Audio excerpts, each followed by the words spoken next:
Hello and welcome to the Cornish Witch podcast. I'm your host Freya, a witch who lives in Cornwall but who isn't a born and bred Cornish maid. I am back after a short break and I am feeling quite refreshed and really excited for today's episode. Just before we get into the episode, I do have some exciting announcements. The first announcement is mine and Emily's tarot card raffle is still ongoing, so there's still 2 more draws that you can enter. That'll be the April draw and the May draw. So if you're still interested in entering the raffle, then please have a look at Emily's website in the show notes and our Instagram page, and you will find all the details there on how to enter. Also, thank you for all of the lovely birthday messages. I really appreciated everyone wishing me happy birthday. That was very lovely. Not so sure how I feel about turning 37, but I'm trying to make my peace with it. My mum kept saying and winding me up, so what are you going to do for your 40th? And I was like, I'm not turning 40. It's not happening. I'm just going to age backwards. Or I do like to think that because of COVID and lockdown, I can just shave off 3 years because they don't count. So perhaps I can just still keep going and pretending I'm 34. I don't know. I'll see how long I can get away with that. Anyway, moving on. So something that's really exciting that I'd like to talk about is next weekend, which is the 27th of March through to the 29th of March. So that's Friday to Sunday. In Launceston, there is going to be Tarosvan. Tarosvan is a Cornish word for ghost, and the festival is all based on Cornish ghost stories. It's the first of its kind, and it's been created by Emily and Lawrence. Emily runs Black Cat Books and Lawrence does the ghost tours around Launceston, and you would have heard Lawrence in my Christmas special episode, The Dark House, and then Emily also features on episode 2 called The Bookish Witch in season 1. So if you're interested in coming to Launceston in the last weekend of March and experiencing the Ghost Story Festival, that is Tarosvan, then please come along. You can get your tickets at the Black Cat Books website. It is selling out very fast. I'm going to be podcasting there throughout the entire weekend. So if you fancy coming along and you see me there with my headphones and my microphone, please come and say hello. Okay, and then last little announcement, or the last little thing that I have for you, is I have a book review,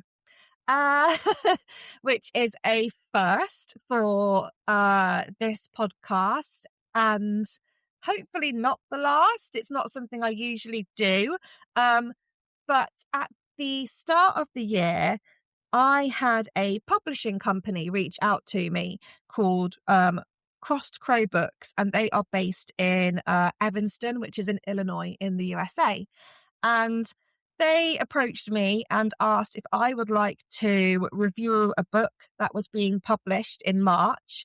The book is called Roadmap by Moonlight, which is a guide to Wicca for life by the author Deborah Lipp, and it's the ultimate modern guidebook for those looking to build a fulfilling, magical and spiritual practice. I was really honoured and grateful for them to just sort of reach out to me and ask me to review this book that, you know, has only just been published this month. So they sent me a copy and I read it and I loved it. I really did. It's a really practical and grounded introduction to Wicca, and it's not looking at it, you know, it doesn't look at it as just a belief system, but also as a way of living day to day.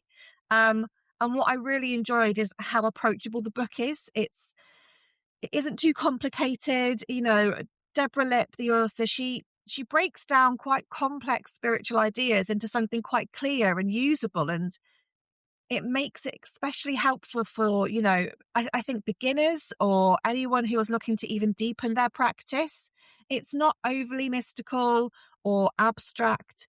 It's very much about sort of integrating Wicca, you know, if that's the practice that you want to go into your real daily life. There's also really nice illustrations in the book, And I think they add a really nice sort of personal and handmade touch to it. And it helps to break the text as well. So it makes the material of the book feel more accessible, and it helped me engage in the book more as well. I'm quite a visual person, so I like to have pictures to look at. But also, one of the highlights that I really enjoyed about this book is the way that Deborah connects with ritual and ethics and personal growth, and she shows how they all fit together rather than sort of, I suppose, treating them as separate entities or separate topics. It's quite structured, but for me, I find that actually works really well. I'm the sort of person that if I'm reading a book about spirituality and if I'm reading a book about nonfiction and I'm looking to learn, then I find that structure works well for me because I'm looking for guidance and direction. So if you're a reader that likes structure and you want guidance and direction, then I would say this book is, it's really something that I would recommend. The book is available through major retailers and online platforms such as Apple Books, and also directly from the publisher Crossed Crow Books. And it was released in March, so this month, in a paperback format and also a digital format as well. But overall, I would recommend this actually to anyone who is curious about Wicca, or they're just looking for a steady and thoughtful guide to spiritual practice. So I just want to say a huge thank you to Crossed Crow Books for reaching out and taking a chance and asking me to review this book. I absolutely loved it. A huge congratulations to Deborah Lipp for, putting this piece of work together. I can tell that a lot of love went into it, and a lot of hard work, and it's absolutely paid off. And yeah, I've never done a book review before, so I hope that this was understandable and succinct. And I will put the link in the show notes if you would like to go and have a look and purchase the book. And I will also add Crossed Crow Books and Deborah Lipp's Instagram profiles into the show notes as well if you want to go and check them out. In today's episode, my guest is Emma Janes.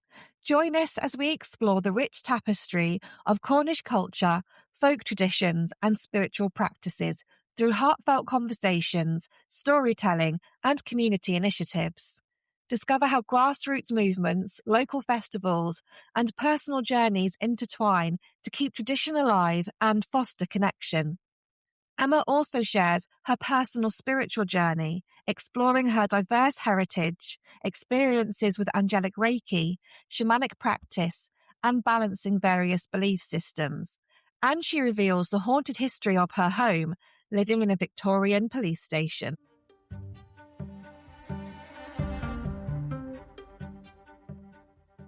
Emma Janes, welcome to the Cornish Witch podcast.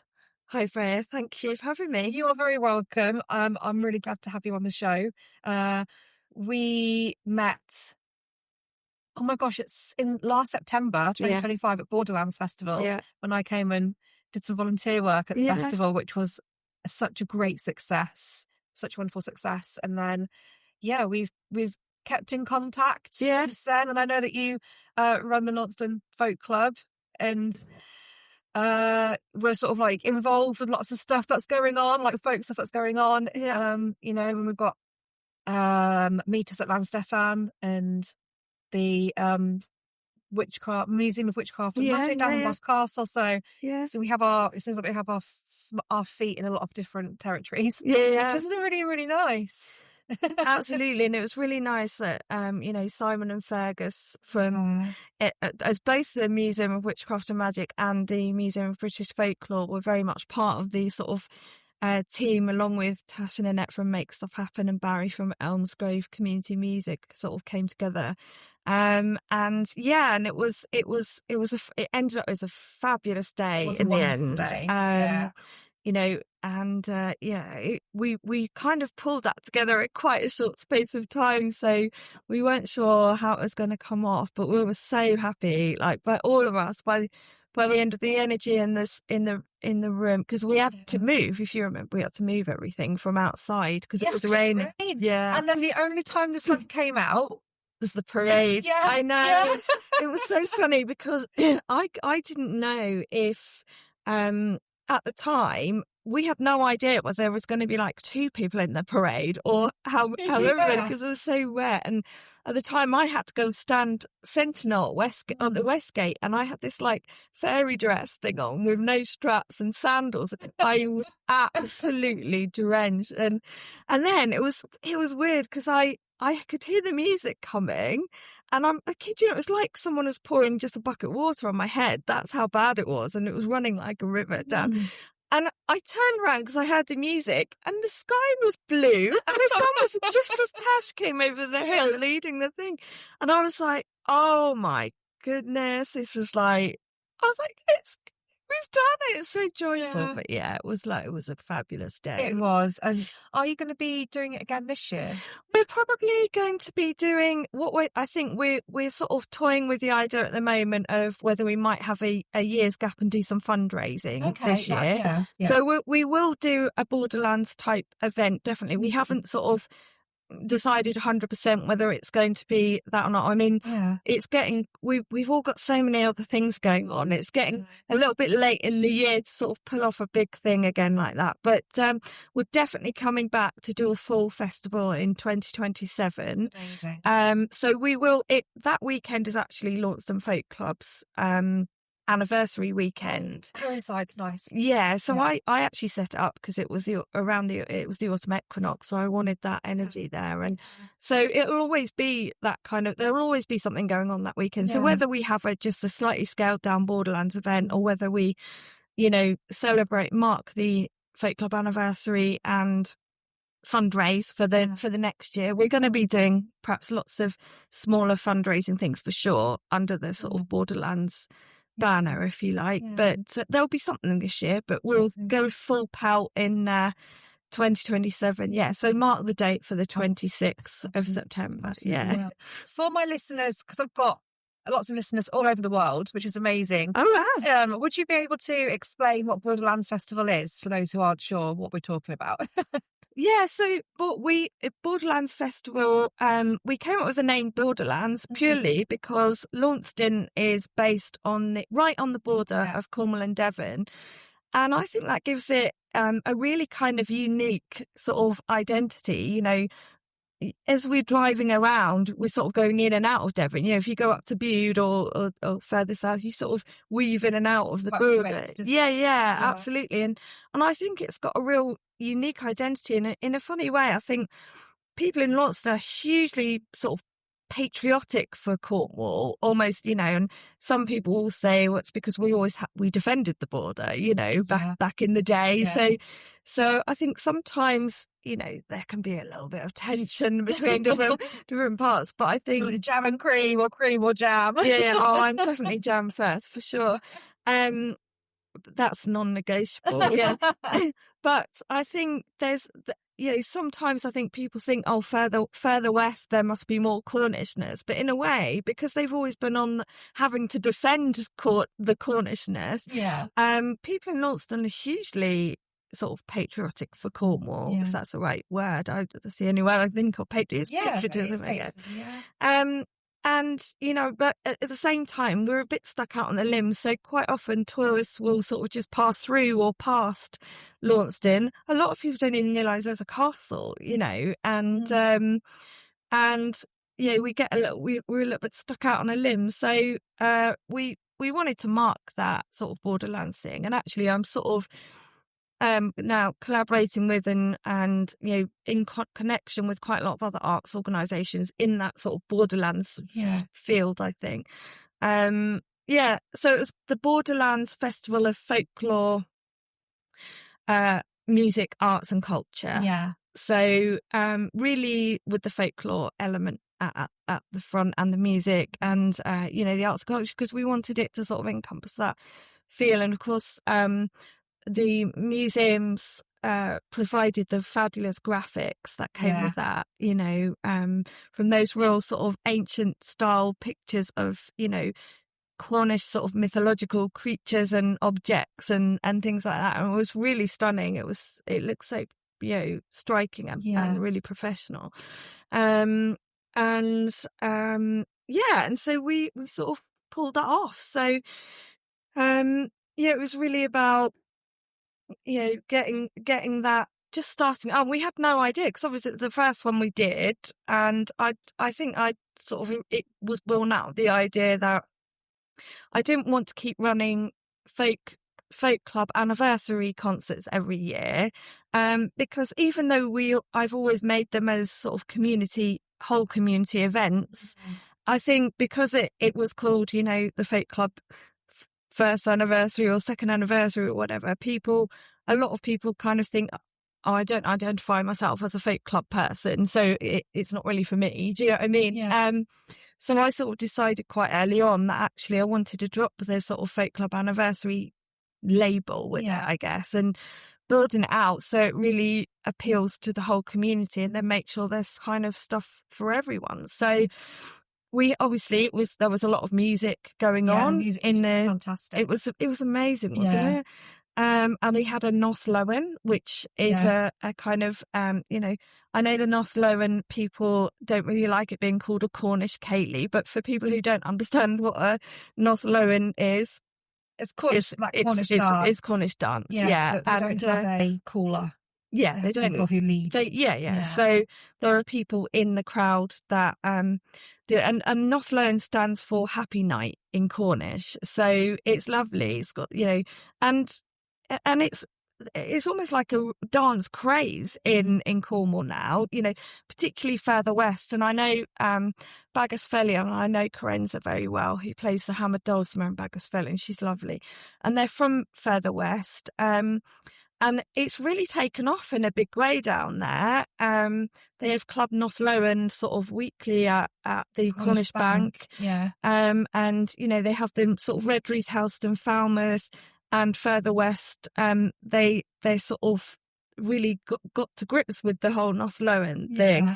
And Corenza had been really keen to bring it up further east, and would not manage to pull it off before, because we tried to do it earlier in the year. And so to have everyone there with the Nos Lowen before the main sort of band, which was Black Friday, which was great, have that Nos Lowen in the sort of early evening, so family, that was the idea, so families could come along. It was just amazing. I was just like on the verge of tears, like seeing all these people up dancing. There were toddlers, there were elderly, older people, and everyone in between, across all genders. And it was just such a lovely event. So we've managed to bring Nos Lowen so far up to this part of the country. But there was also storytellers in town. I know Chris Heitch from Manawan told a story based on, he's a very, very good songwriter, writes all about Cornish themed stuff, a lot of Cornish myths and legends and Cornish stories and stuff. And also Pisky Trap. They were there too. Oh, I listened to the Pisky Trap and suddenly his name's completely escaped me. Me too. What? And I feel really bad about that. Keith? Is it Keith? To the Pisky Trap. I do apologise. I'm just having a complete brain meltdown moment. Me too. So sorry. You're awesome. He was at the Cornwall Folk Festival as well last year too. Keith Wallace. That's it. My brain just suddenly remembered. Keith. Yeah. Keith's awesome. I do enjoy the Pisky Trap podcast. Yeah. So the Pisky Trap did stories, and there was Fedder was doing readings in Craters High, and we had sort of loads of music down at Keep Audio all day, and then Emily and Simon and Fergus were in the Guildhall with all those authors, doing author talks and everything. It was just amazing. And then in the evening, of course, Sean Bell had come over from the Netherlands to do his wonderful kind of medieval sort of contemporary medieval mashup of stuff, which was just amazing, in his wonderful voice. amazing sort of countertenor voice, and that was great because we had no idea. That was something completely different. We had no idea how, if it would appeal to anyone in Launceston or not. But we ended up having to put a security person on the door to stop people going in. Yeah. And what was great was because by that time, obviously Black Friday is kind of punk folk rock, and so by that time we had people of all kind of descriptions, and from different groups kind of. So by that time we had sort of the real punky types in the audience, and the Nosleran types, and the folky types, and everything. And there were sort of punks with their ear up against the door, like, this isn't me. I think somebody came out. This chap came outside afterwards. He was like, I have no idea what my ears just heard, but that was out of this world. It was like, it was really great because it sort of, brought people from different sort of genres of music all together. And everyone loved it. So it was really nice. People really came together, and that's what it's all about. And it was all voluntary, or everyone, so it's lovely. No, it was a huge success, and really looking forward to this, whatever you're going to do this year, and then back to it again next year. It's going to be awesome. Wonderful. So moving away from Borderlands, and we'll come back to Launceston Folk Club in a bit, because it's definitely something that I want to talk to you about and promote on the show. But how long have you been down in Cornwall for? Well, I've kind of been backwards and forwards. So I lived in Cornwall when I was in my late teens and early 20s. And then I also went to Falmouth Art College back in the 90s when it was actually an art college, and before the whole big campus at Tremoe went up. So I was there for a while, and I worked in so I actually lived in Falmouth for a while. I lived in I sort of worked in hotels. That was how I could afford to kind of move then, because I was sort of 18 as soon as I left school.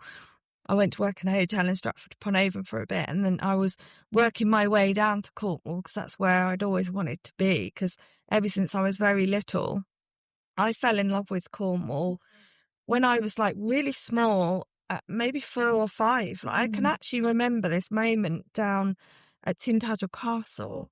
Yeah, it's a special place. Yeah, when I was very small, and I was absolutely like enraptured with the Arthurian legends, and I was very reluctant to let go of the whole, like, I'm like, no, it's absolutely all true. Do you know what I mean? Very, very reluctant to be told by people sort of later in life, oh, well, King Arthur probably didn't exist. I'm like, yes, he did. And there are still, I've read all sorts of things about it. But I remember getting my first book down there when I was very young. And that was sort of, we came down to Cornwall on holiday quite a lot, all throughout my childhood. And then, when I was 18, I ended up moving down for the first time. And then essentially what happened was during lockdown, and I've got three sons who at the time were sort of doing their GCSEs and A-levels. There's only 3 years between the oldest and the youngest. And it was just miserable. It affected them all, across their GCSEs and A-levels, in different ways, because they couldn't take them. They either couldn't take them, or when some of them took various exams, but they'd only been in school a couple of weeks or whatever, by the time they got to A-levels, because it spanned over the 2 years. It was directly when they were all doing GCSEs and A-levels. It affected them all. And I got to a point in lockdown where, because at that point we had no idea if this was going to go on for the next 2 decades. No one had a clue. And I said, because it'd always been my kind of, in my long-term plan, I guess, to move back to Cornwall. And I'd been coming down sort of 4 times a year anyway, because I just love it. Yeah. So that was always my intention. So I remember speaking to my dad on the phone, and I'd been looking at different things, properties and things, and I said to my dad, I said, you know what? I'd rather be locked down in Cornwall than Bedfordshire. And I said, I'm thinking of, doing it and putting the wheels in motion. And Dad said, well, I'll tell you what, I'll sell my house and we'll go, we'll go together. We'll put our money together, Nice. So that's what we did in a nutshell. There's a whole story behind trying to move in lockdown and the skullduggery that went on in the housing market. But we ended up, just by luck, actually, or destiny. We hadn't intended on it. Launceston, hadn't really been on our radar. It's just that we had been staying in a place near Alton. Yeah. And so every time we stayed to go and view properties, because you were allowed, if you were moving house, you were allowed to travel. Yeah.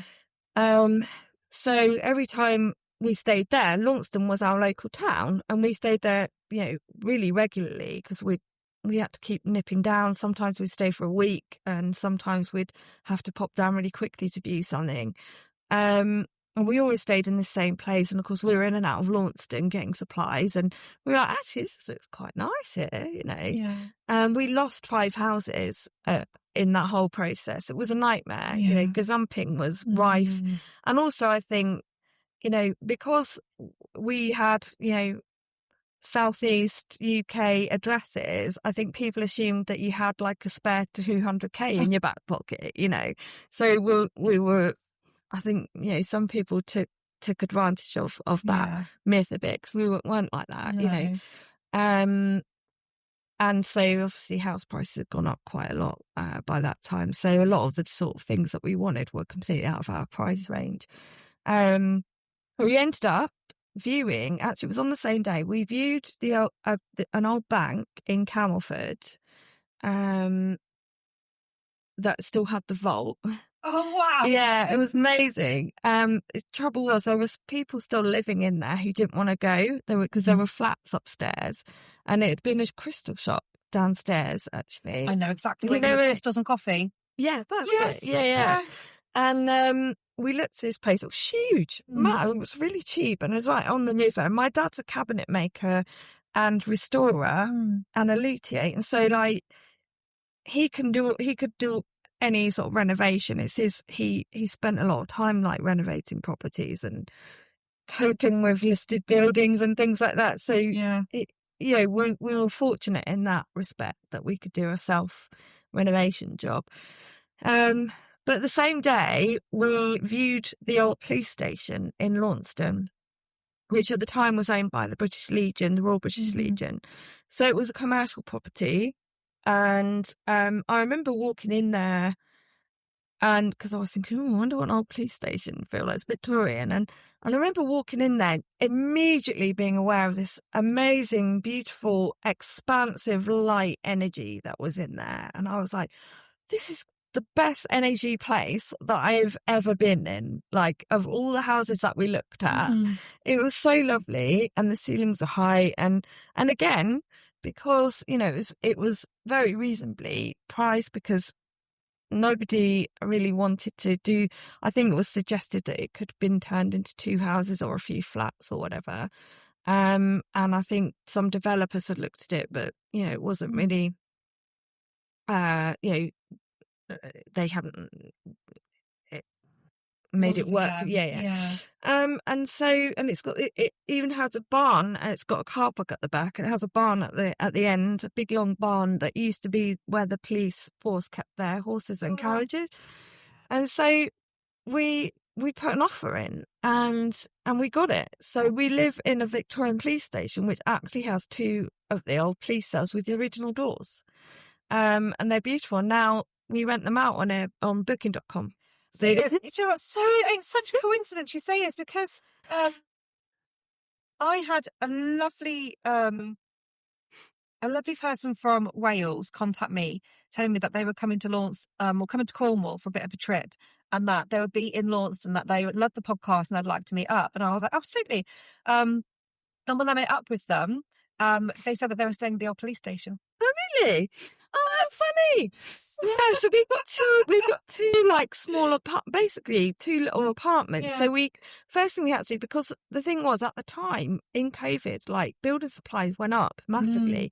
We were fortunate that the Legion basically left everything there, including like random bits of old wood there, you know. Yeah. And my dad like managed to use all this stuff. So we managed to sort of do quite a lot of the work. But in order to afford to keep doing it, we needed to rent out one of the rooms. Yeah. And so we ended up, we were fortunate because that building, the Legion, when they first got it, did quite a lot of sort of the structural stuff to it. You know, the roof was fine. It was the only house that we looked at that didn't need a new roof.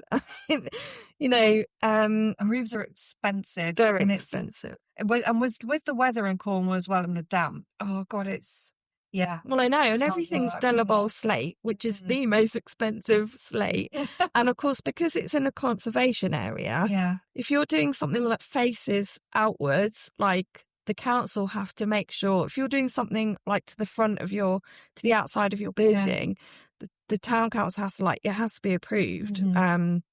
Because everything in the town centre is a conservation area, because of like the history and the castle and everything has to look right, if you see what I mean. But so what used to be the offices of the Legion, it's out the back, and we've got a view of the castle out the back, which is nice. So there's like a bedroom, and it's an L shape, and they had a little kitchenette in there, so we kept that. So it's a bedroom, it's got like a little study area in the middle, and what used to be a disabled loo, we turned that into a big shower room. So that's like self-contained. So you go in the side door, turn right, and there's just this like little sort of apartment there that we rent out inside the house, but self-contained. And the same with the cells. It comes off the living room, there's a little corridor, and the two cells got this beautiful barrel vaulted ceilings with, you know, it's all slate walls, so that we've exposed a lot of the slate because it's just so stunning. There's nothing quite so wonderful as, you know, raw stone, you know. It's like in the bones. Oh, it's amazing. It feels like, because it's a solid stone house, you know, and it's like a lot of buildings are in Cornwall. But it just, for me, it's like living in a living organism, you know. It's just wonderful. And so I have to ask, have you got any ghosts? Yes. Oh, please tell me about that. If you're happy to speak about that. Yeah, that's all right. I have had to like repel some investigators who not ghosts, because I don't want them to interfere with our lovely Larry that we lovingly call him. Yeah, it was a difficult time when we first moved in, because there was a lot because we lost a house last minute. We'd sold our houses. We had to live on a campsite for like 6 months before we could move in, before we completed on the police station. You're not in your space. So it was like proper stressful. And so when we finally got the house, I got the keys and I was like, right, we're moving in. My dad stayed in camping for a while. Well, he was actually inside. He was renting a room in the house of the campsite. But so he was a bit more comfortable. We got it, and actually the proviso for the change of use was that we kept the historical cell doors. Which was like a no-brainer. We were like, we're not getting rid of those. That's like a really cool part of the house. So they've actually got like the peephole things and the shutters, and the food flap. No, oh my god, you have the keys to them still. Yeah, I've got the old key. Well, we've made it so that people can't lock themselves in. But can you lock people? And then we're like, if you've been naughty, we'll give you old rules. It was a real historic experience. Well, I remember someone said to me, oh, you know, maybe you could do like maybe you could what was it? We haven't had a brothel in town for a while. Maybe you could do that. And I was like, really illegal. No, don't worry. There's no brothel going on there. There's no brothels here. Yeah, so just to make that clear. Yeah. But people came up with some funny suggestions about what we might do. And so Larry. And so I was telling that story because when I was actually quite poorly once we got in, and that whole like had passed. I was like, oh, and your body, and then my body just went, no, we ain't moving now. Like, and I felt, I felt quite low, because I was in a lot of pain. I was exhausted, and also I was away from, two of my closest friends, and I really missed, them, and so there was a whole kind of mixed bag of feelings. It's a transition stage, isn't it? It was, yeah. And so I basically became aware of this like protective presence by my door, and I sort of tuned into it because I actually asked many years ago when I was much younger. I kind of asked for spirits to stop like appearing to me because it freaked me out. So to have spiritual, yeah. So I'm very, very clear now. I have this boundary with them in ways I don't have boundaries in other parts of my life. But with the day, with that, I'm like, look, it gives me a heart attack every time I see something. So I'm like, I don't mind knowing that you're here, but like, I just don't want to see you. I also said that to my mum when she passed too. It's like, I don't mind you like make it known you're here, but I don't want to see you because it's just freaking me out. And so I became aware. I sort of tuned into it a bit, and I was like, that I've actually got a man stood outside my door protecting me, and he stood there, and I realised, spiritual bouncer. Oh yeah, massively. Yeah. It was totally. And whichever room I slept in, because at that time we were moving around all the rooms because we had doing things going on. I had this guard stood by my door, and and then. And weirdly, what was really interesting was because my youngest son had always been quite sensitive, but he was like really in our old house, and our old house wasn't very old, relatively speaking, but he was always like, he'd always been the kid who was like totally freaked out by like scary movies, and then he'd have nightmares, and then, and he never liked being on his own in our old house. If I was going out, he didn't want to stay on his own. He'd ring me up all the time if it was dark or whatever. So he was freaked out by the idea of ghosts. But as soon as like when we were talking about this, he felt that too. I went out like one night till really early hours of the morning, and I ended up having to ring him sort of about midnight or something to make sure he was okay because he hadn't rung me. And then he woke up and was like, "What, Mum? What?" And I'm like, I'm just seeing if you're okay because you haven't rung me. He's like, I'm trying to sleep. And I was like, well, normally, like, you're freaking out at this point, asking me when I'm coming home. He's like, why? There's nothing, there's no problem. And like, he felt that protection. He was really chilled out in the house. He'd never been frightened, never had nightmares or anything like that. So it was massively protective. And we always make a joke because weird things like get moved around. Sometimes, it'll be like, so there's like a joke now. It's like, where's my such and such? Oh, Larry's probably moved it, so it's a bit like that. So I've never, so it's a lovely presence, actually. Oh, that's so nice. Yeah. That you got nice, Yeah, I've got a policeman guarding and... Lovely. Yeah. Oh, that's so nice.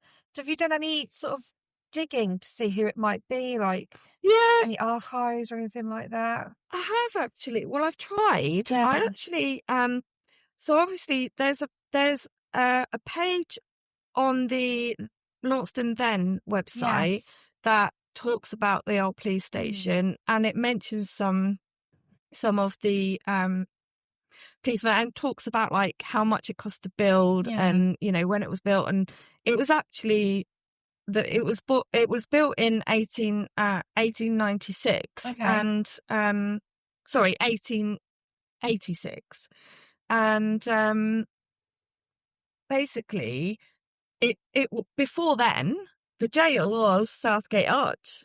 Yes, it was the Dark House. Yes, yeah. And so they went straight from like the medieval castle being the jail to our house being the jail. What an upgrade, because they had that. Yeah, because I did an episode, Christmas special, with Lawrence, and we were in the Southgate Arch talking about how the conditions were just awful. No running water. Yeah. Terrible conditions. So what an upgrade just to go to that jail over there. Yeah, absolutely. So there is a page on there, but I actually went over to because the Cornish and Devon Post building is directly opposite or what used to be, and they were still in there when we first moved in. And I did go over there to say, could they have a look in their archive for any material or articles or anything about the old police station, but I never got anything back from that. So I probably need to, because the library has got a cool like Cornish or local history section upstairs. Do we have a historical society here? We've got the Launceston Museum, haven't we? Yeah, which is in a temporary location. I've been able to get a bit of Rob Tremaine, our town crier, Councillor Rob Tremaine, the town crier. His granddad was a policeman there. Yeah, so he gave us a photo that we've got up on the door of that leads from the living room to the cells. He gave us a photograph, black and white photograph of the police force stood outside our barn back in the 1920s, and he's got names for like some of the people that were in the thing. There are some gaps, but his granddad is in that picture. So stuff like that. I know, and he said his grandmother used to make. I think they lived in the police house next door, and she used to make dinners for the policemen that were like in lodgings around the town and that. And so there are like snippets of things. And we've also had people that sort of have knocked on the door and said, "Oh, can we have a look?" Because they had like been locked up for a night because they were drunk or something in the 1960s or whatever, And it's really funny. I don't think there was any like really horrific things that people have been locked up for. But when we did it, because originally the cells were the ladies and gents' loos for the British Legion, excuse me. But so they each had 2 cubicles in, and it was like boarded out. So we basically stripped the whole thing out, kept some of the stone bare because it was all like whitewash, but some of it we left completely raw stone. And then we found that there were like different sort of bits of markings on the wall from things that have been there before. So we've actually left the outline of where the bed was in one of the rooms. Because it's like dug into the stone, if you see what I mean. That outline was dug in, so we've kind of kept that there, and it's wonderful. Like it feels a real privilege to be like almost like a custodian of the building. I feel really really honoured to have that building. Gosh, I'd love to see. Because it's online, we've got a website. Brilliant. Yeah, because there's photos of both rooms on there. But you're welcome to pop in anytime and have a look. Yeah, we often, if there are like open house things, we open it, and that's amazing. Have a look. Yeah, we're still working, and there's still quite a lot of bits to do. So we've obviously those.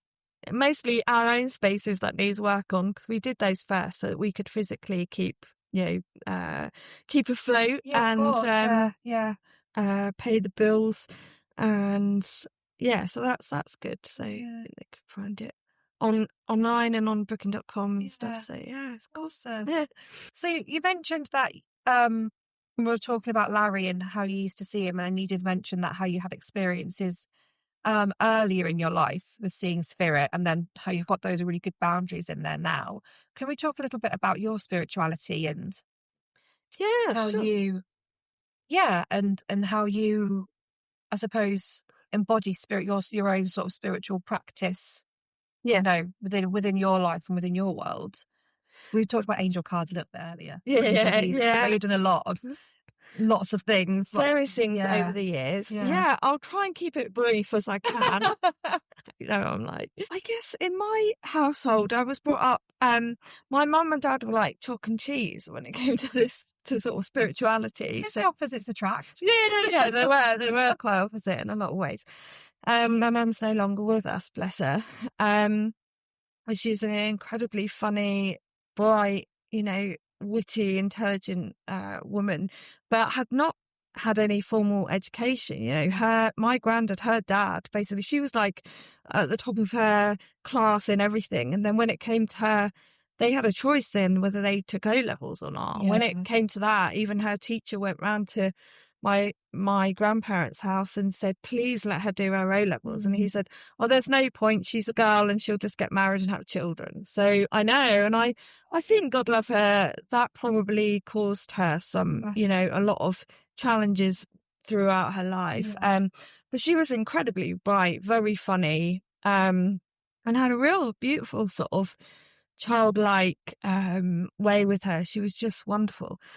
And yeah, so she sort of would say that she was an atheist, but she saw spirit. Like she, you know, she absolutely did, because she would say, "Oh, I saw Granddad the other night, you know, my dad's dad, you know, and tell me these things." And oh, I saw, you know, so I think she just said she was an atheist to kind of rile my dad up, who was brought up by, my grandmother was quite religious in a sort of Church of England way. So my sisters and I were brought up in the Church of England sort of faith, I guess. And we were even, you know, I was in the church choir from a very young age. And I have to say, I love church music. I love hymns. I love, you know, I really do. And, you know, it's sort of quite a formative thing. But my dad has always been a musician all the time I was growing up, played the guitar and was always in bands, and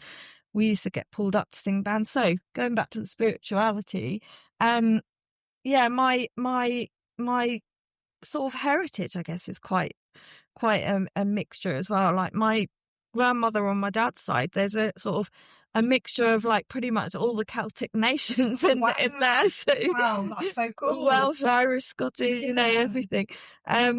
And possibly a bit of Breton from my granddad's side. So, because the Janeses, I think there's some kind of journey coming around from sort of Scandinavia down around through Brittany and up it that way, way back, which is quite an unusual name, Janes. There's not many Janeses, in the country. I think there's a few. And you've got a Y in your name. So yeah, it's a Y. Spelling. It is an unusual spelling. Yeah.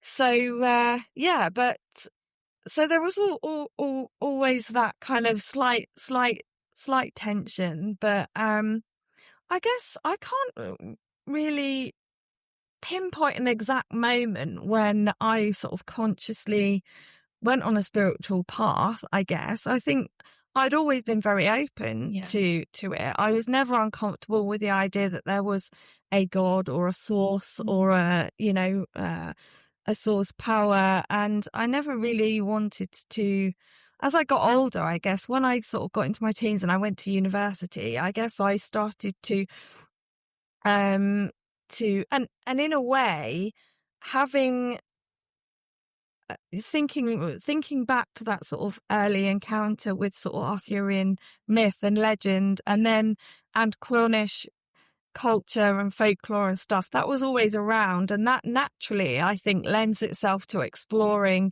other parts. And of course, being around Tintagel a lot makes you there's a lot of you know, places to delve into various different types of spirituality. And so by the time I got to my sort of teens and into art college at Falmouth and stuff, I guess I was at that stage where you sort of look at all different types of things. So, for a while I was very taken with sort of the Buddhist meditation and that sort of thing. And even I went to a retreat at Gaia House when I was sort of 18, I think. And so I was very comfortable with that. And then naturally, I never sort of pinned myself to to a particular faith, I guess, at that group at that time. And then I kind of, I had sort of various emotional health challenges a lot, quite seriously when I was younger. And I found that having that sense that there is something greater than myself out there, that there is a power, out there where I can draw strength from, has always been really, really important part of my healing journey, I guess. And that naturally, I guess, took me into the realms of sort of, I guess, quotes, new age spirituality. When I was a lot younger, and I found Glastonbury with the goddess temple and, the goddess stuff. And actually, I ended up, my first degree was in art history. And then my master's was in essentially feminist art history. Love it. And I was very interested in feminist theory and feminism around that time, sort of right through in my teens into my 20s. And as a result of that, and particularly being around the sort of art stuff, I'd always been a musician as well. I think a lot of people were surprised I didn't do music at university, but I'd also been then playing on the folk circuit as a professional musician with my duo partner. So that in itself, as soon as you're sort of immersed into that world, you're, a lot of folklore sort of links in with a pagan sense of things. So I was very aware and familiar and comfortable with it, but sort of going into that new age world as part of a healing journey, I guess, naturally made me look at, I guess things that could be broadly called new age, and perhaps look at Wicca and things like that. But and I ended up sort of training myself in various. By that point, after I'd had my sort of in my late 20s, after I'd had my three children, and that was when I really sort of embarked on that healing journey, because I was, I'd been very unwell. Yeah. And I, as well as retraining myself in psychology and counselling and various forms of sort of coaching and things, I also simultaneously trained in various complementary practices, including angelic Reiki. So I've had Reiki, and I'm sure a lot of people will know what Reiki is who listen to this. But what is angelic Reiki? How does that work? It sounds lovely. Yeah, so the idea with that angelic Reiki is kind of that you're almost like channeling the energy of a healing angel that you sort of partner with, I guess.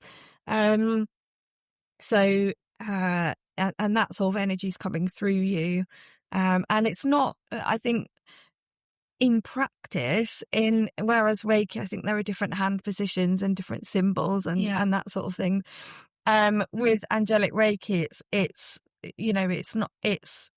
more, it's kind of a hands-on, but you don't even have to touch someone really.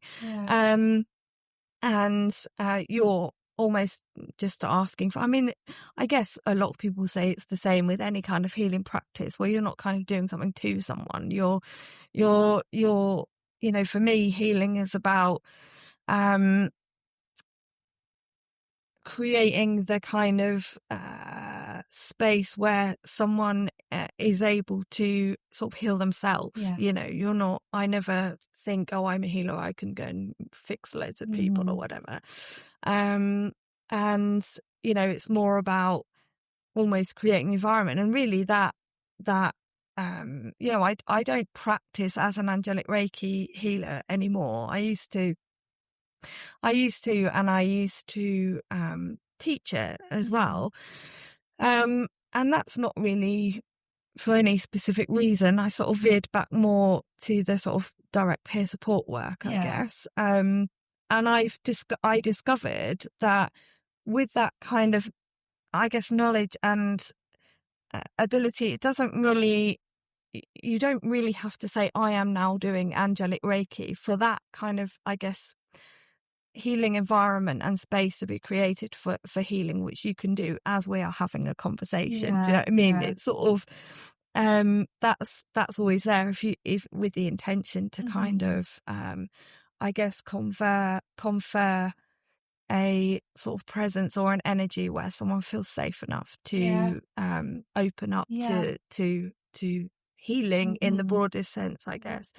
So that's more about that's the difference, I guess, with sort of Reiki that some people might be familiar with, and angelic Reiki is more about the presence of the actual conscious presence of the angelic force, I guess, which is beautiful. And it was a really big part of my, personal healing process, I guess. It was during a time when I'd come off quite a lot of medications that weren't really good for me.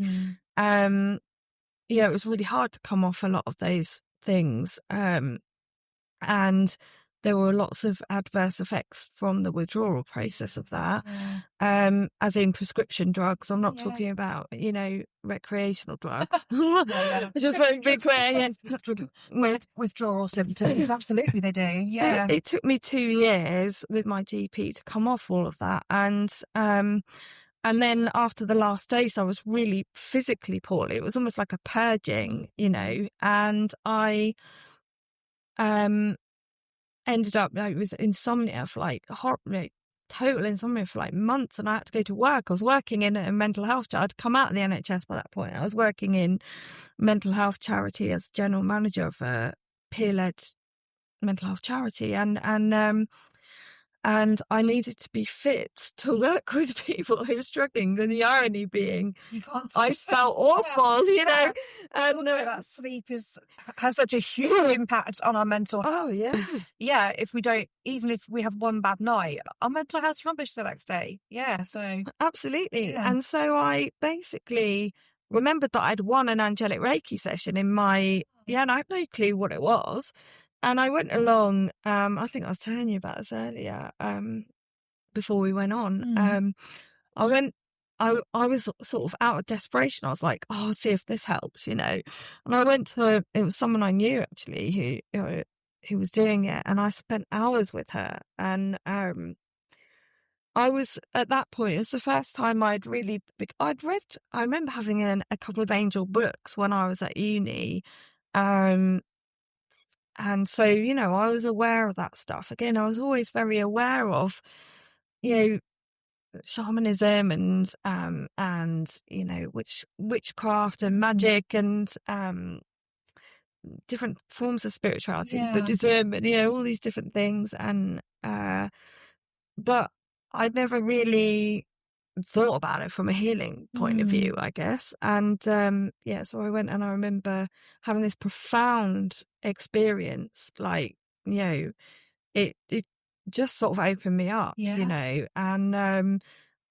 I slept, and I was like, this thing is a miracle, and that was when I sort of had I felt I could feel and see, the presence of Archangel Michael very strongly in that particular session. And then I was hooked. Do you know what I mean? I was like, this is amazing. There's this force. What a positive experience. Yeah. Wow. It was great. And so I kept going to her for sessions, every few weeks. And then I decided, she said, oh, do you want to come along? I'm doing the first level training. And I was like, oh, I'm not really a healer, am I? She's like, well, well, you are, because that's what you're doing in the world. You're working in mental health, you're a healer, I'm I'm like, oh, that's a bit, and I'm always I never make any claims to be whatever big I am or about anything that I do really. And I didn't really consider myself as a healer, or even if I could do it, But I went along to this thing, and I again had an amazing experience with that. And then about a year later, I did the master teacher level, which was wonderful as well, and met someone who's a very close friend of mine on that course. And then I started sort of doing it on friends and family, and then people would say, "Oh, can I come and have one?" And so I did it for a while. Yeah. And I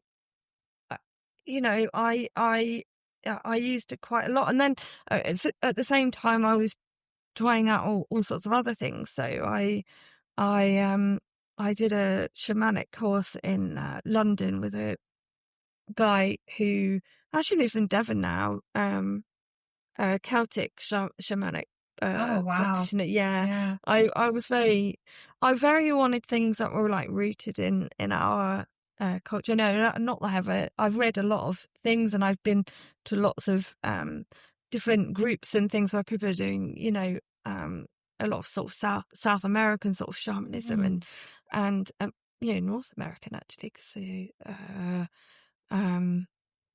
the First Nation people. There was a lot of the Native American. Yeah, Okay. the Native American side. And met a locator, someone from the locator tribe actually came to do a thing at the centre, we had this amazing spiritual and healing centre just up the road from us. It was brilliant, and they had all sorts of people. They were connected with people all over the world. And I used to go to Sacred Fire there every month. Wow. And it was huge. It was amazing. They had this big piece of land with woods, and we used to meet in the woods and grandfather fire, and then we'd make offerings to the fire before we started. And it was amazing. Tobacco and wood, and and all that, and then we'd all share. So it was basically like peer support, but in this amazing healing thing where it all gets taken away by the fire.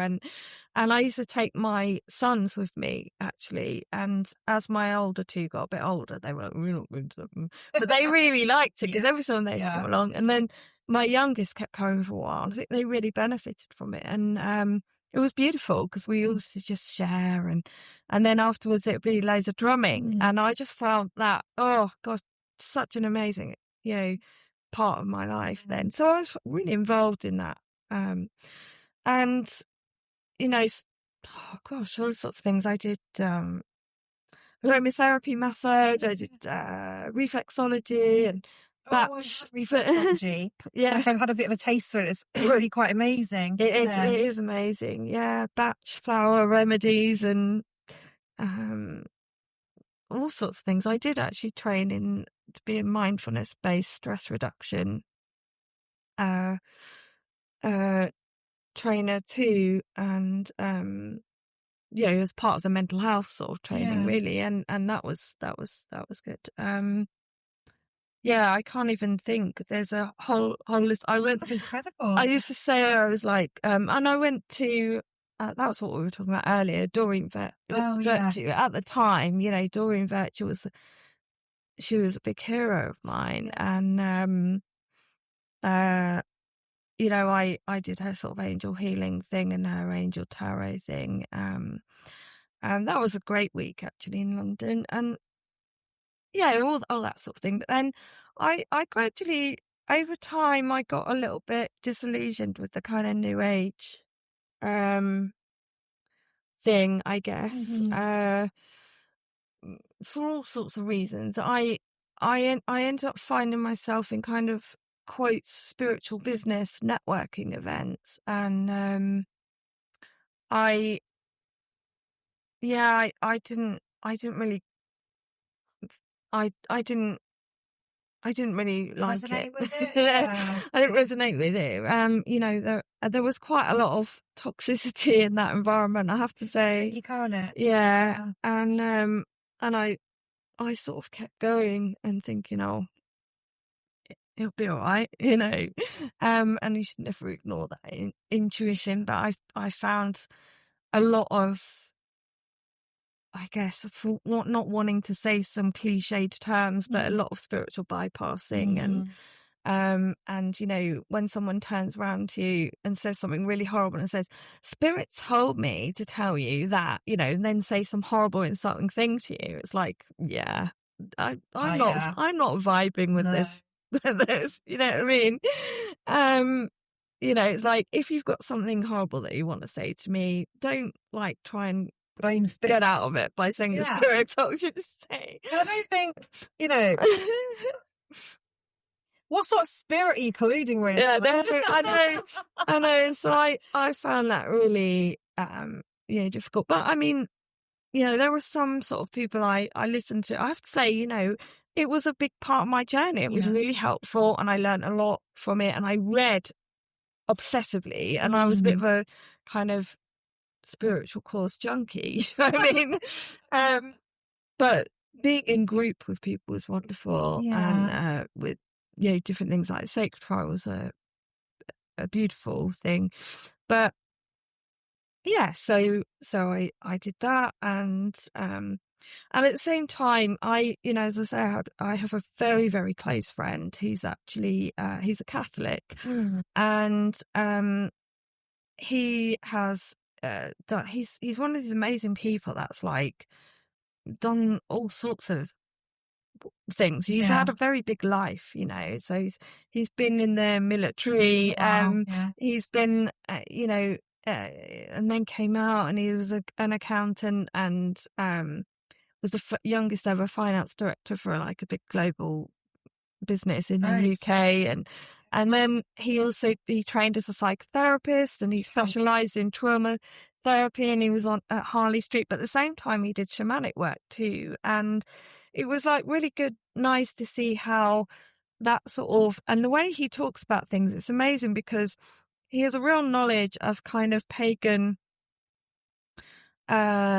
spirituality, and obviously Catholicism has been, he never sort of says that there has to be an either or. Do you know what I mean? Yeah, that's nice. You either have to, you know, and he talks, the way he's taught me so much since I've known him over the last, oh God, what year are we now? Maybe 2026. Yeah, 12, 13 years I've known him. Yeah. And he's taught me a lot about the real kind of, I guess, esoteric side of Catholicism, you know, and the real core, almost like the values and the ethics side of things, away from the sort of institutional, canonic side, but the real, you know, the symbolism, the ritual and everything. And then he has this great way of like explaining it in a sort of a pagan or, you know, even shamanic way, you know, and, you know, so that I've understood how things sort of relate to each other, and that's been great. So I've read a lot of stuff, and one person actually who springs to mind is Caroline Miss. She was actually taught by nuns, so she was a Catholic originally, but she's written a lot of books. So she used to be published under Hay House, but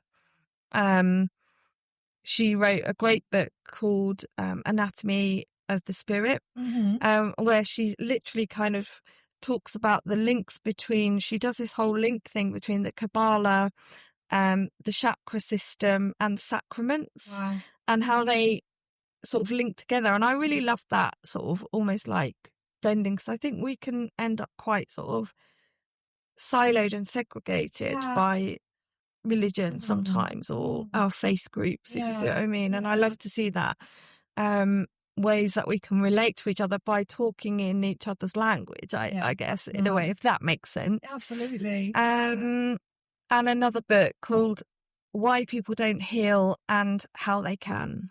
Yeah. I think you're talking about books. So have you got any book recommendations or books that, you know, that really, inspired you on your spiritual journey, but you're already like answering my question before I've asked it, which is brilliant. There are just so many. I mean, if we're talking about witchy things, I mean, there was book that I had when I was really, really young called A Witch Alone by Marion Green. And that was great because that was all sort of talking about that real sort of earthy side of things. So I was very interested in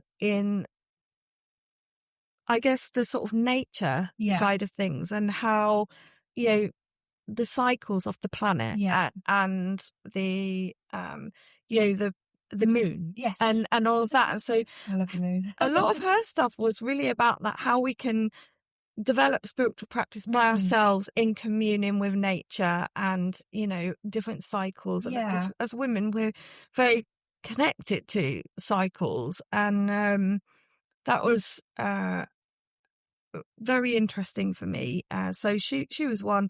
But I mean, equally, on the other side of things, there's an author called Thomas More, not the old, Thomas, it was two O's, Moore, and he's a Irish American, I think, guy, and he's written a whole load of books, and he was brought up an Catholic, so he was born in America or Canada, maybe to Irish parents who were Catholics.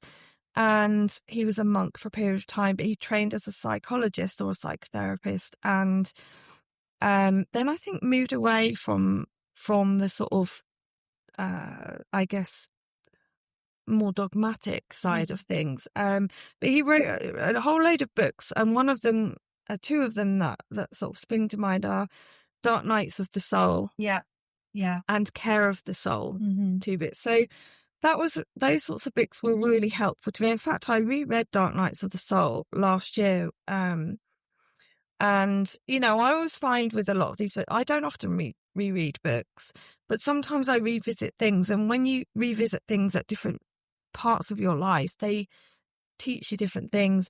I also remember there was, when I was sort of about 18, I was 17 or 18, 19, someone gave me this CD by Jack Cornfield, which was about Buddhist meditation for beginners or something. I had about 4 CDs in it. Wow. And it was great because, again, it talked about Buddhism and it talked you through meditations. And, you know, I was quite troubled as a teenager in various ways. And I just liked to find things that really, really helped and that started to help me make sense of things, you know.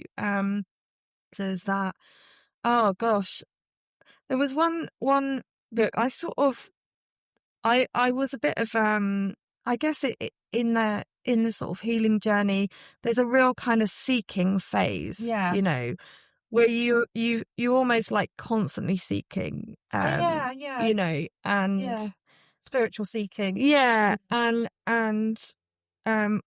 you know, I found that I read a heck of a lot of self-help books, and I kind of realised after a few years that you can kind of distill every single self-help book down to kind of a few key points, if you know what I mean.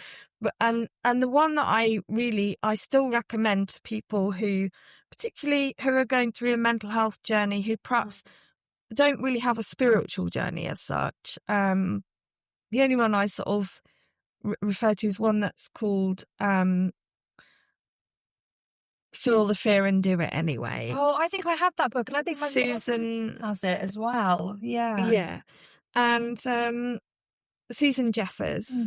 And so I was sometimes that sort of is almost like a really good sort of solid introduction. And there's a bit at the end where she talks about the 5 fears about truth. The 5 truths about fear.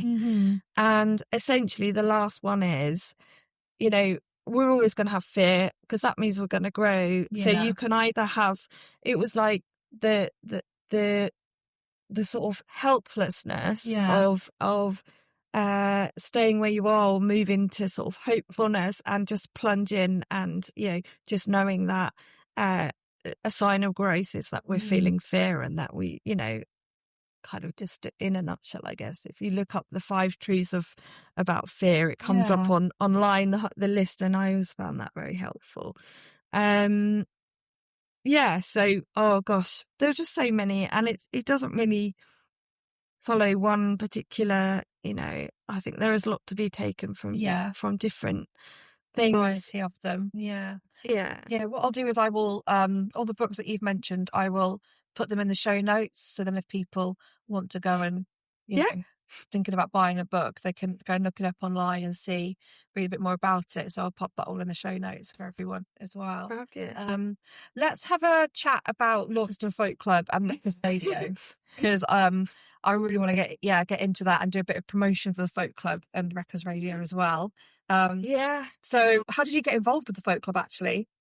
Well, on the folk circuit years ago when I've always sung, but then when I was sort of late teens, early 20s, we happened to live really close to the oldest and longest running folk club in the country, Hitchin Folk Club. And Maureen has been running Hitchin Folk Club since she was 15, and it's been going for like over 65 years. Forgive me, Maureen, if you hear this and I've forgotten exactly which year we're on, but it's a very long time. And her daughter was a musician, and we were both back home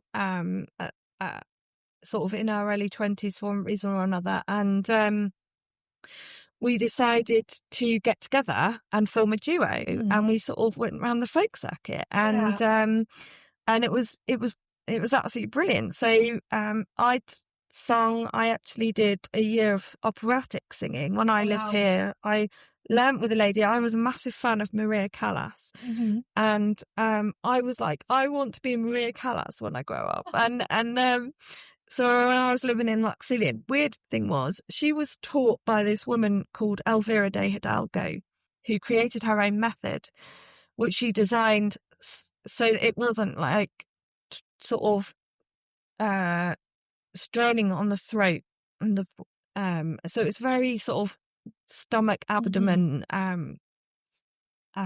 method. So I decided that I wanted to learn by the Elvira de Hidalgo method when I had this like absolute thing, right, I'm going to find an Elvira de Hidalgo method teacher. And everyone went, you're never going to find one of those in Cornwall. Like, you probably won't even find one in the UK doing like a very specific, I was like, I'll find. Anyway, she lived in Parr. Amazing. Amazing. I used to go to Parr. And like, because I already sang, I was just like so enthusiastic. So I learnt all these arias, and like almost instantly, she's like, well, I'm going to put you in for these aria contests. So I used to go around in these operatic aria competitions in like Truro Cathedral and stuff. And it was wonderful. I did that for about a year or so, and then ended up coming back up country, and Emily and I got together, and we did this folk duo, and it was wonderful. And then for various reasons, we were sort of doing university, and actually by that point we were both living in Cambridge. She was doing teaching and I was doing art history. I wasn't really sure what I was going to do next. I kind of wanted to do music, and then I met my husband, who became my husband, and got pregnant fairly quickly, because what I was going to do was go off and do a master's, and then I had to take a year or two off to try and earn some money before I could do that. Kind of ended up sort of stopping music really for while I had children. So when I moved back to Cornwall, I'd obviously then gone on this whole journey of moving from being kind of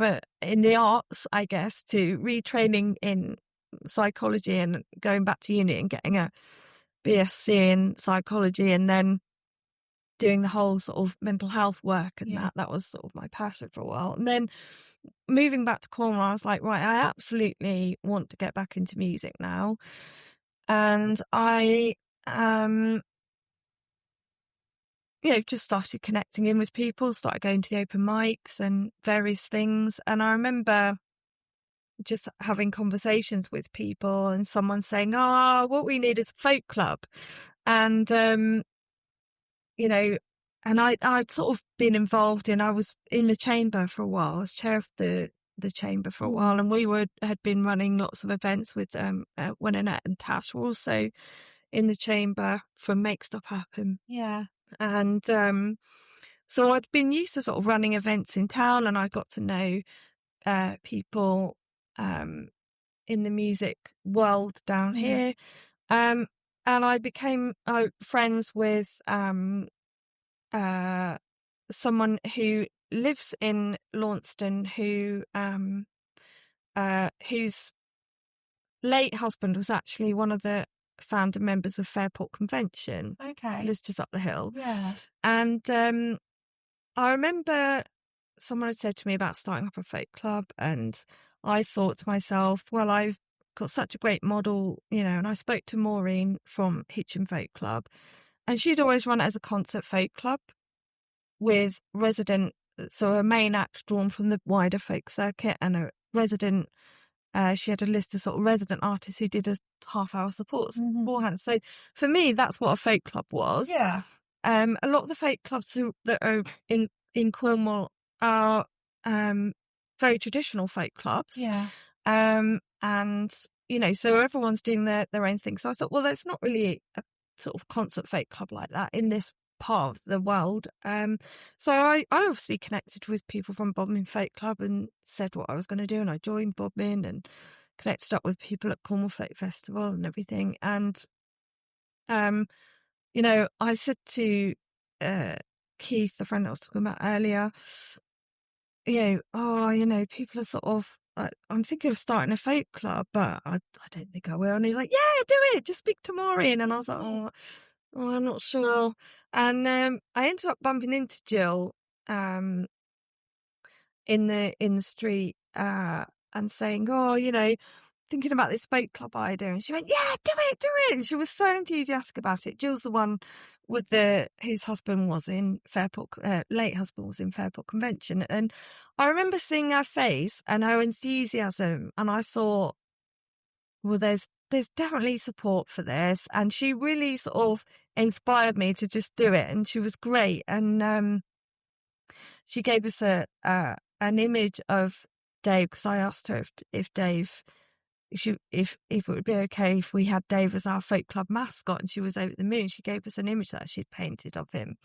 So I just sort of went for it, really, in this sort of moment of like, yeah, why not? This will be great. And all naivety, really, about what was going to be involved. And we launched in September 23.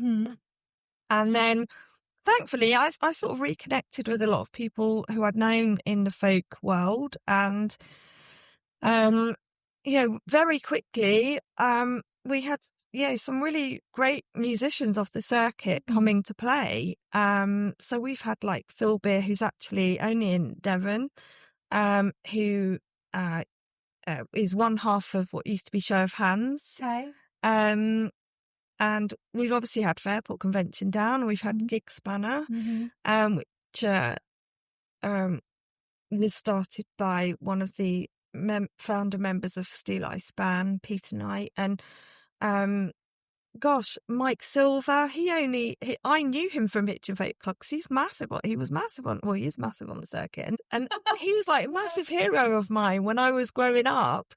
And I remember he came. Emily she comes to play every year, my old duo partner. Yes, yeah. She comes every year, which is lovely. And I remember him turning up. And Emily and I always do a few of the songs that we used to do together. And he turned up when Emily first came to do a concert. We were singing one of his songs together, and we were like, now he's become a lovely friend. I love him to bits, him and his wife Julie, lovely.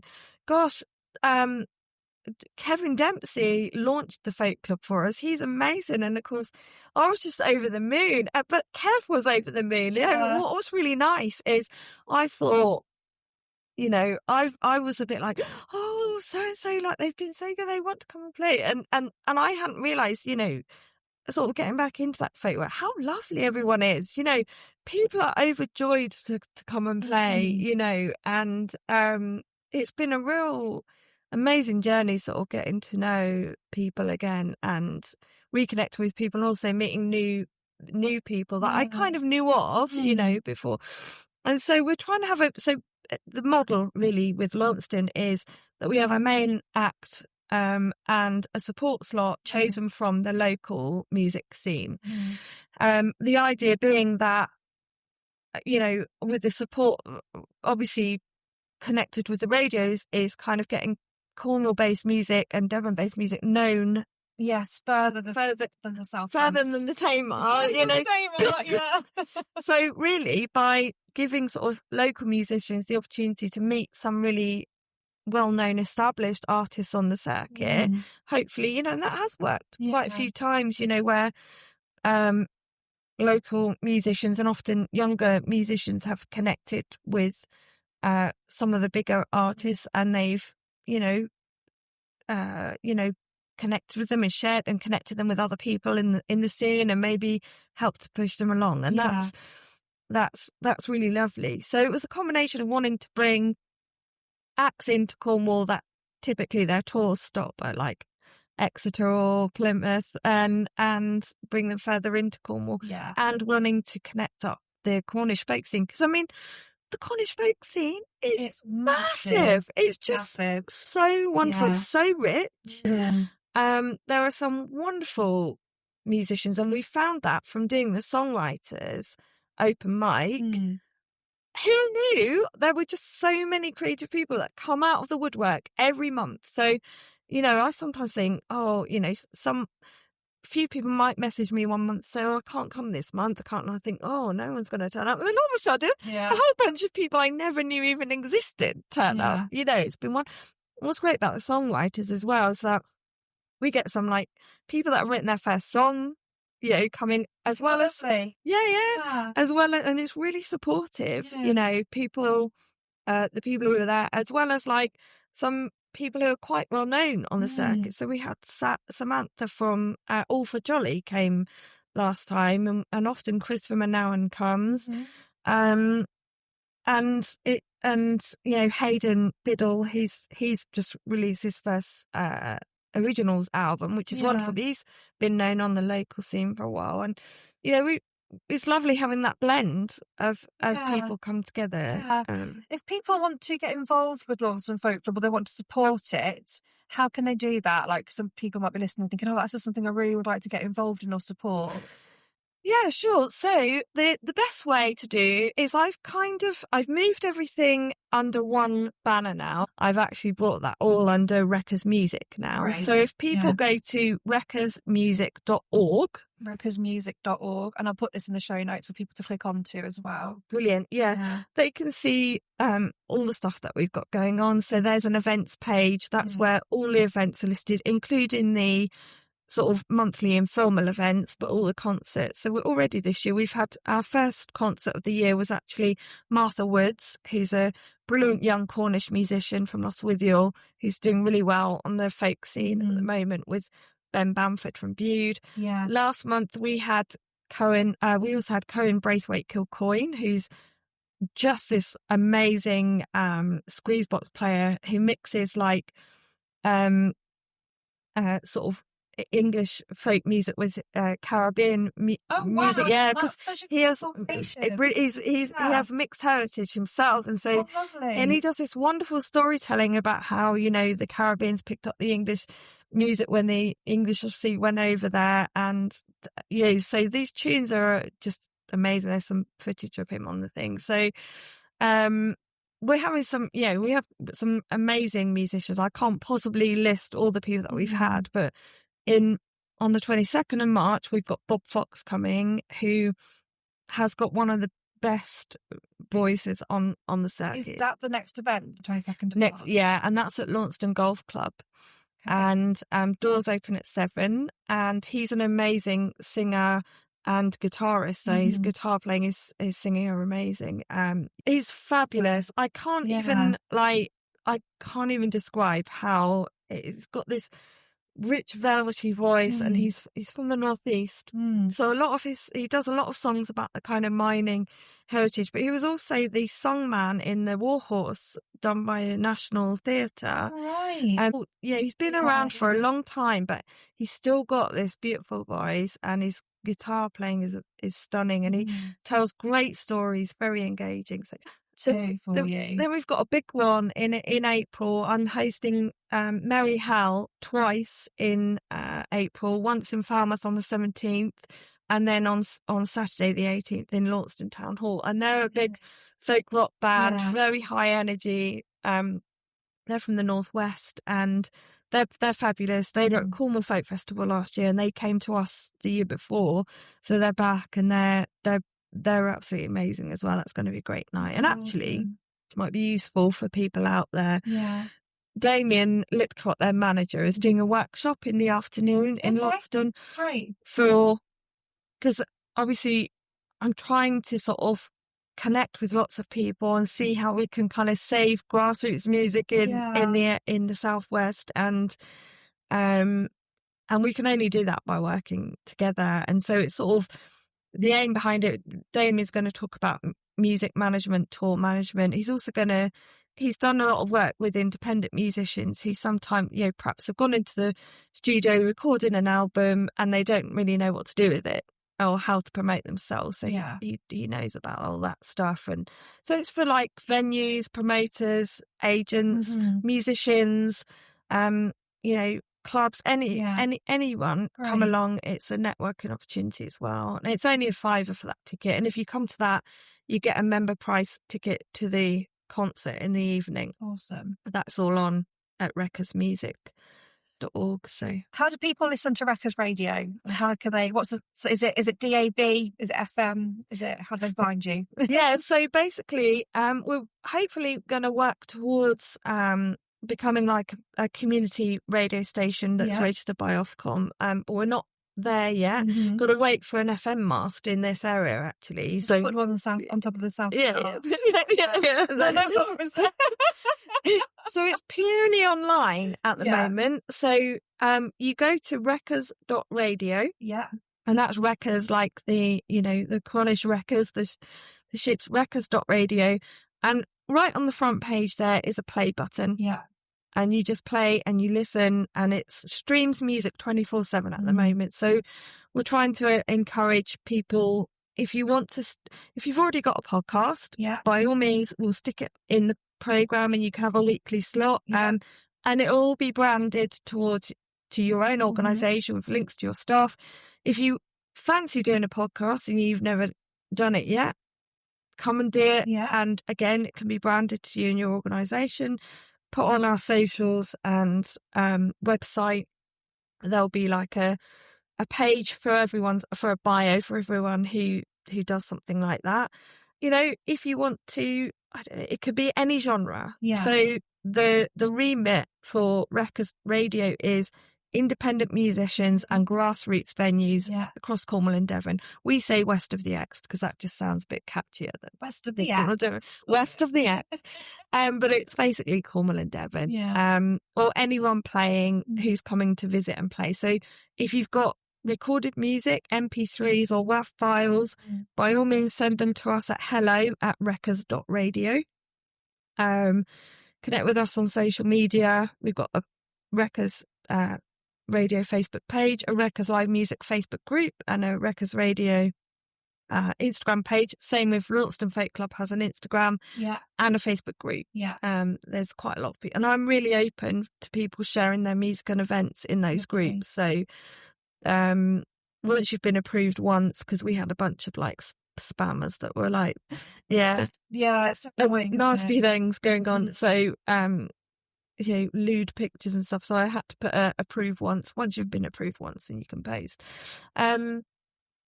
So it's all going on. It's really exciting, and we just need more people involved. And so with the radio, it's purely there. It's like, for me, it's, as I say, I was telling you earlier, I took it over.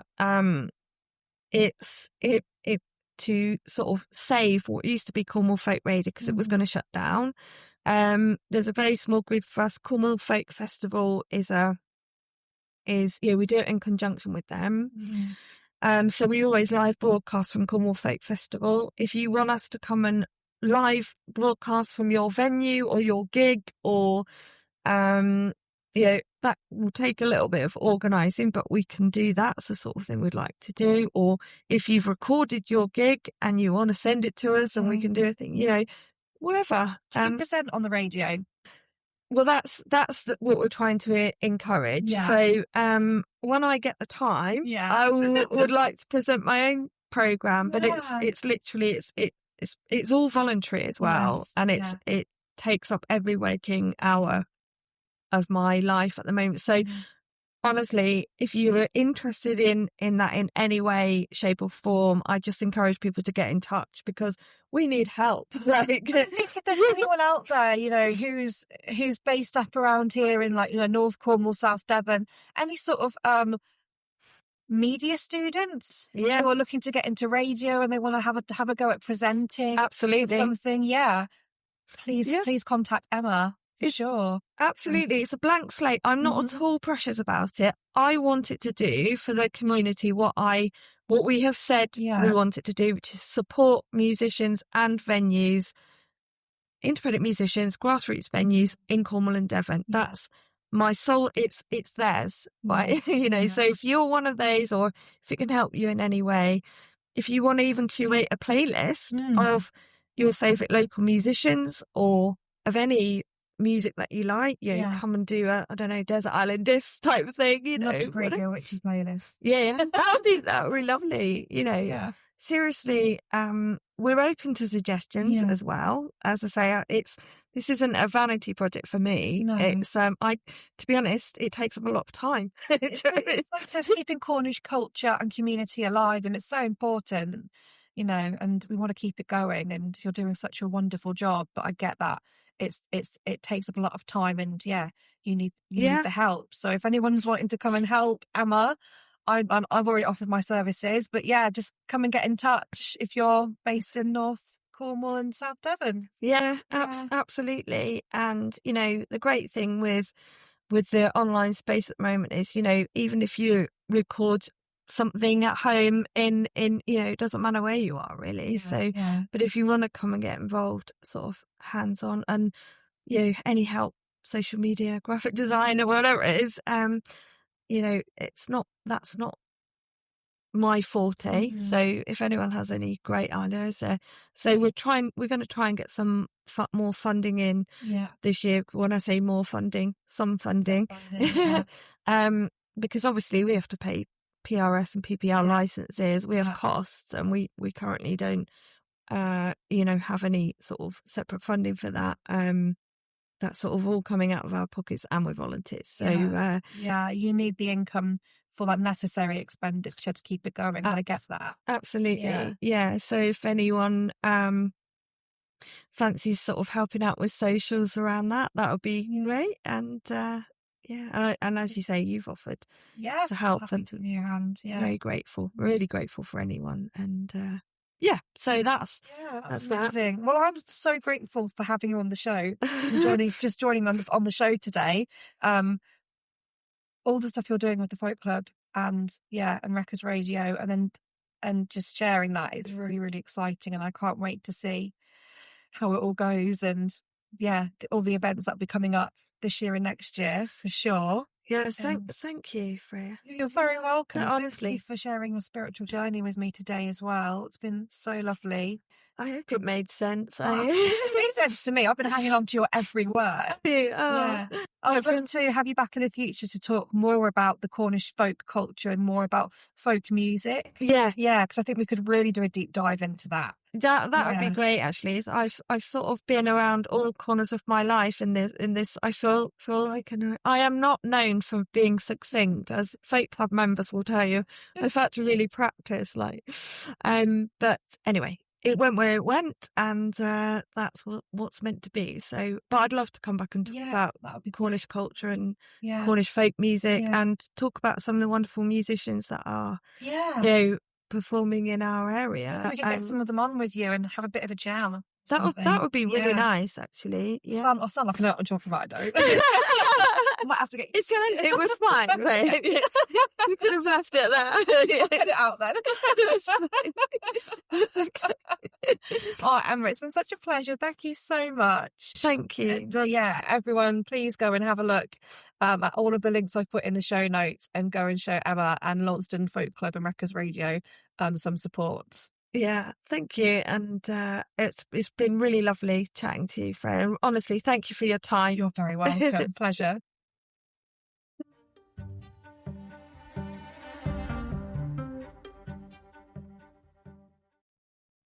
I hope you all enjoyed listening to my conversation with Emma. It was such a pleasure having her on the show. I really enjoyed chatting to her. And fingers crossed, hopefully, her and I will be doing some more collaborating in the future. So you never know. Watch this space and perhaps one day you might see my podcast on Wreckers Radio.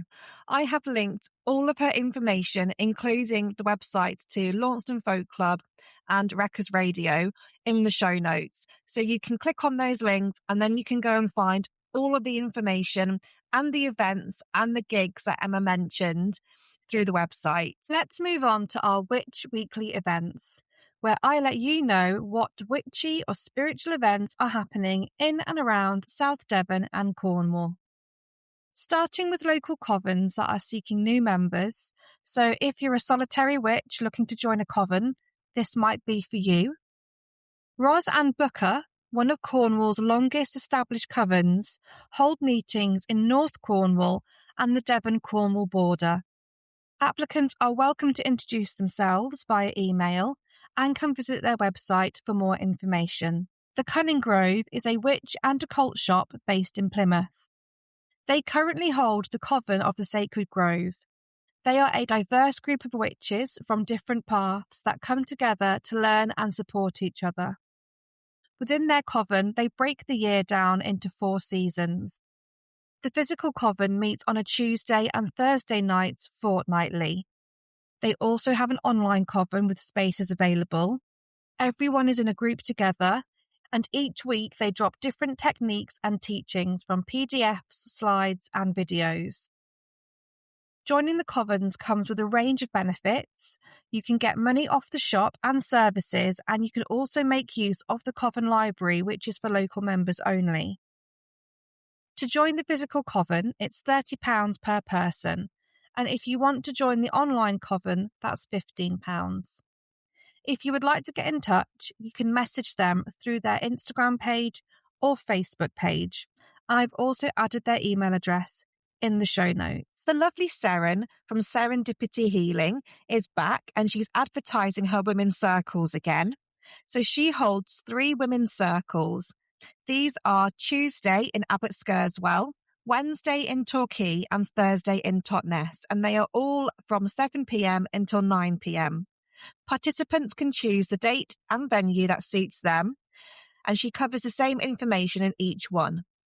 They happen every 3 weeks, so you can celebrate the Sabbath and connect to nature's cycles. And then you will have a session between each Sabbath to look inward.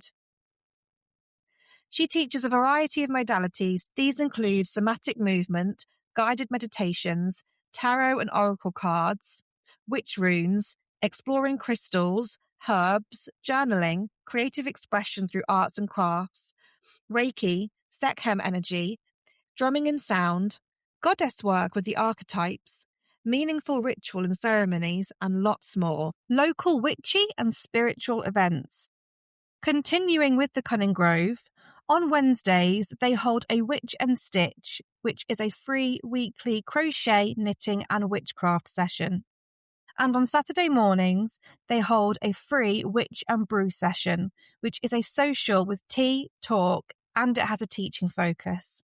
And you can find out more information via their website, which is linked in the show notes. Looking forward to this week, the weekend, and a little into next week, and starting with Thursday, the 19th of March, so today. Today is the last day to apply to the Temple of Cornwall's Mystery School to become a sister, brother, or sacred sibling of Cornwall. It's a course where you step onto the path of deep divine connection and liberating healing with this 11-month spiral devotional journey through myths, mysteries, magic, and the ancient energies of Cornwall. This is run by Rebecca, who is the High Priestess of the Temple of Cornwall, and she also featured on one of my episodes back in season 1. The Cabinet of Folklore and Magic in Falmouth will be holding their tarot card readings on Saturday. On Sunday, the 22nd of March, a spring equinox ritual is being held. This will be held at Tahiti Woods on the North Cliffs car park from 6 p.m. It's open to witches, pagans, or those just curious about celebrating festivals. Volunteers are welcome to take part. It's a £3 to £5 donation, and there's no dress code. Wear whatever you feel comfortable with. But please do dress appropriately for the weather. Knowing Cornwall, 1 minute we're going to have sunshine, and the next it's going to be a downpour. Although I am enjoying this sunny weather that we're having at the moment. And then next Sunday, on the 29th of March, a sigil workshop is being held at 2 p.m. at the Cabinet of Folklore and Magic in Falmouth. There are limited spaces, and it's £25 per person. This includes all the supplies you will need. Step into the world of sigil magic, where you will briefly look into the history and its use in magic, and then you will learn how to create and activate your own designs. Links to all of the events that I have mentioned are in the show notes. If you have an upcoming witchy or spiritual event and you would like me to do a shout out for your event on the show, then please contact me. My details are in the show notes, and you can find me at the Cornish Witch Podcast on Instagram and Facebook. That is all I have for you for this episode. It is so nice to be back, and I'm really looking forward to the future episodes. I've got some very exciting guests coming on. I hope you all have a blessed Ostara or spring equinox, whatever you're doing to celebrate the equinox and the lighter days and the air being sweeter and all of the flowers are out and it's warmer and it just feels so exciting, especially with the days getting a little bit longer as well.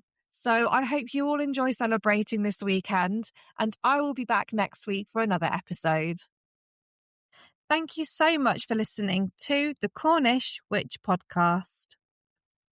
This podcast is an independent personal project created outside of my professional life. It exists as a space for conversation with witches, spiritual practitioners, and those walking their own paths, sharing lived practice, ritual, experience, and folklore often rooted here in Cornwall and the land itself. If you value these conversations and would like to support the continuation of the podcast, there is a voluntary link in the show notes. Listening will always remain free and there is no expectation to contribute. Whether you support here, listen quietly, or carry these stories onward by sharing them with others, thank you. Your presence honours the craft and keeps these tellings alive. May these stories find you when they are meant to. And until next time, may the path rise to meet you.